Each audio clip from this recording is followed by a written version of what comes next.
I know I haven't seen very many Christmases in my life, but I don't ever remember one quite like this one. This seems to be a Christmas unlike any other. A time filled, unfortunately, with uncertainty. A time filled with even fear. Because after all, we have a government out there who's telling us over and over again that we shouldn't even meet for Christmas. They've been telling us that since Thanksgiving. And we have businesses that advertise these days about the precautions that they are taking as if a way to make us feel a little bit more at ease. But because it's everywhere around us, it seems like it just increases our uncertainty. And the world, of course, is full of uncertainty. The world is running in a panic, just worried, completely sick because of what might happen. And it's very easy, unfortunately, in the midst of that environment, for us, even as Christians, to give in to the same kind of fear. But Christians, God comes to us this evening with a message of hope, a message of peace, even in the midst of this uncertainty. And we hear that message the clearest in one of our readings from Isaiah chapter 9, where God says that to us a child is born, and to us a son is given. And some of the names by which he will be called include the Prince of Peace. He gives us peace. He gives us hope, even in the midst of uncertainty. Because this passage was originally written in a time also of great uncertainty, a time also of great fear. If you remember from the previous reading in Isaiah chapter 7, King Ahaz was afraid.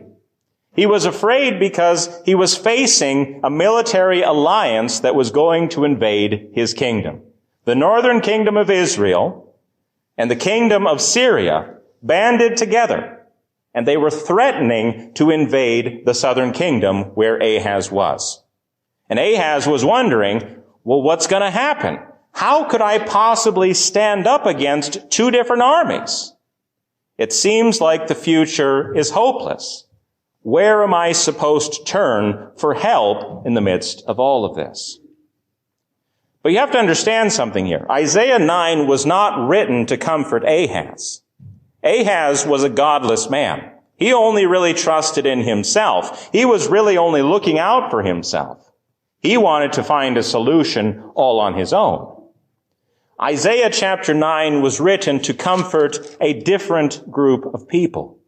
People who were caught up in the midst of all of it. People who really didn't have any power whatsoever. The people who lived in the land of Zebulun and the land of Naphtali, the land of Galilee where Jesus would later live. This was the borderland in between the two countries. It was in this place that the war would be fought. It was in this place that they would see the most destruction. It was in this place, above all, that they felt the most hopeless. Because what were they going to do with an army invading and with war being fought in their backyard? The future seemed so uncertain. They couldn't see hope in the midst of their fear. Christians, do we also struggle with that same kind of thinking? That giving in to this kind of fear, this uncertainty about what the future might hold. Because there's so much of it, unfortunately, that seems to be out of our hands, doesn't it? We seem to be losing our jobs. We seem to be suffering whatever the government tells us to do. And there doesn't ever seem to be an end to it. That's got to be the worst part of it.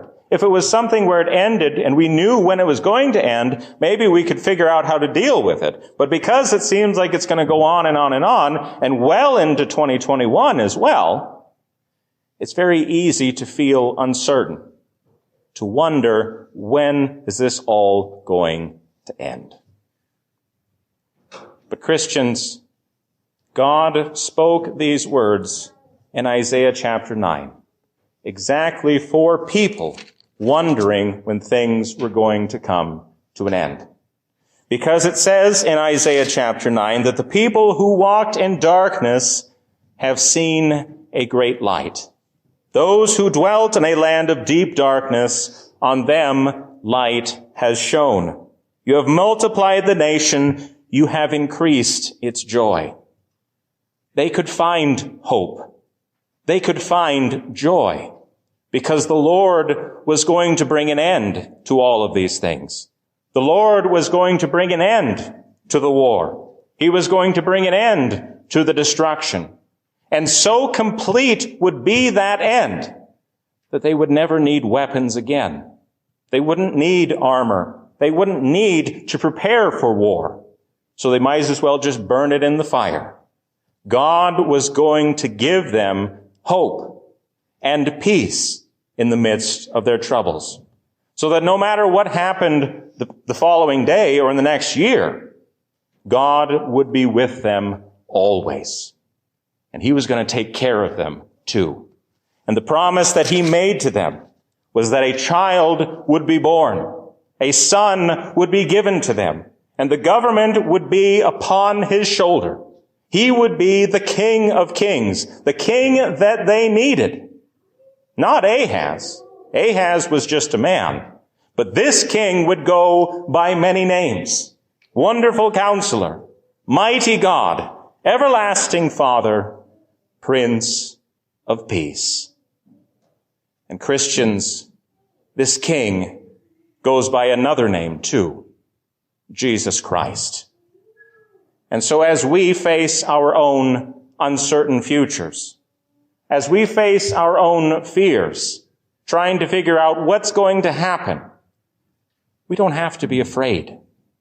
We don't have to wonder, because God is our King. And no matter what happens to us in this life, God will be with us always. He is the one who brings us peace. He is the one who brings us joy. He is the one who is going to take care of us. And so no matter what happens, to us a child has been born. To us a son has been given. And the government is upon his shoulder.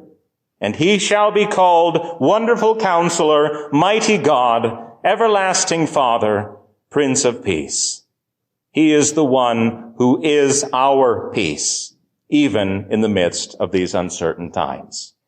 So even if we were to lose everything, absolutely everything in this life, we still have Jesus. And that's the most important thing of all. So let all these troubles come. It doesn't matter. God is our King. God lives. And because he lives, he will be with us always. To him be the glory, now and forever. Amen.